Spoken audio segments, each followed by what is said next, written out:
Hello everyone, welcome back to my channel. আমার চ্যানেলের পক্ষ থেকে সকলকে স্বাগত জানিয়ে শুরু করছি আজকের রেসিপি ভিডিও। তো চলো শুরু করা যাক। আজকে পনিরের রেসিপি করলাম, তাই তোমাদের সঙ্গে শেয়ার করলাম। তো আমি কড়াই বসিয়ে দিয়েছি। কড়াইয়ে পরিমাণ মতো তেল দিয়ে দেবো। এবার আমি পেঁয়াজ, রসুন, আদা আর কাঁচা লঙ্কা এগুলোকে একটু ব্রাউন করে ভেজে নেব।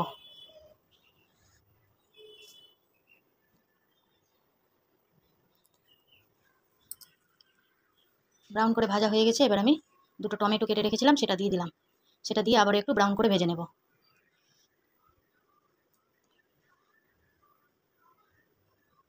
ব্রাউন করে ভাজা হয়ে গেছে। এবার আমি তুলে নেব। তুলে আমি ঠান্ডা করে নেব। এবার ঠান্ডা হয়ে গেছে আমার। এদিকে আমি পনির কেটে নিয়েছি, আলু নিয়েছি, কাজু নিয়েছি। এবার এগুলোকে ব্লেন্ড করে নেব। যে মশলাটা ভেজে রেখেছিলাম সেটা দিয়ে দিলাম।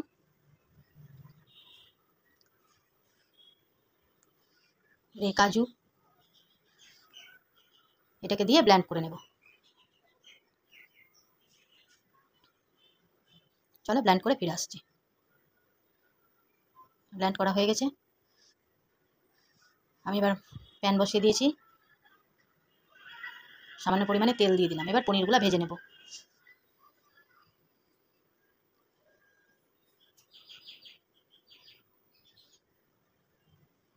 পনিরগুলো ভাজা হয়ে গেছে।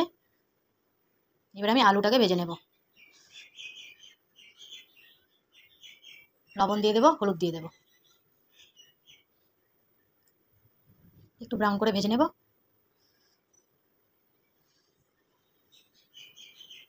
ভাজা আমার হয়ে গেছে, তুলে নিলাম। আবার আমি কড়াইয়ে তেল দিয়ে দেবো। এবারে যে মশলাটা বেটে রেখেছিলাম ব্লেন্ড করে, ওটাকে দিয়ে দেবো। দিয়ে লবণ দেব, হলুদ দেব, মিক্স করে নেব। মিক্স করে একটু সময় ধরে কিন্তু ভাজতে হবে। যতক্ষণ না তেল বেরিয়েছে মশলা থেকে ততক্ষণ পর্যন্ত ভাজতে হবে। এবার আমি লাল লঙ্কার গুঁড়োটা দিয়ে দিলাম।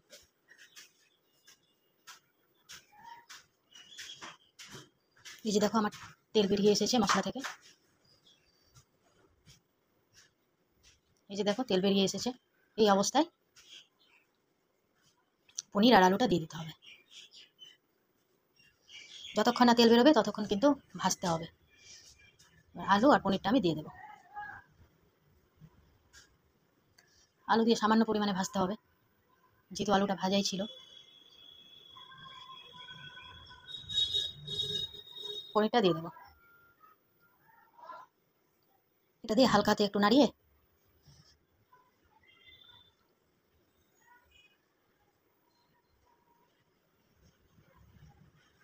এবারে জল দিয়ে দেবো।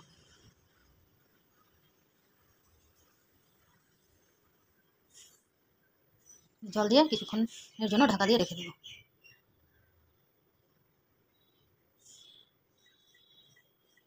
কিছুক্ষণ পরে আমি ঢাকাটা তুলে নিলাম আর 4টে কাঁচা লঙ্কা দিয়ে দিলাম। কাঁচা লঙ্কা দিলে সেন্টটা ভালো হয়। রেসিপিটা ভালো লাগলে লাইক, কমেন্ট, শেয়ার করো। আর আমি সামান্য পরিমাণে চিনি দিয়ে দিলাম। চিনি না দিলে কিন্তু টেস্টটা ভালো লাগে না। পাশে থাকা বেল আইকনকে প্রেস করে দিও নতুন নতুন রেসিপি পেতে। এরপরের রেসিপিতে দেখা হবে। সবাই ভালো থেকো, সুস্থ থেকো। রান্নাটা আমার হয়ে গেছে। Tata, bye bye.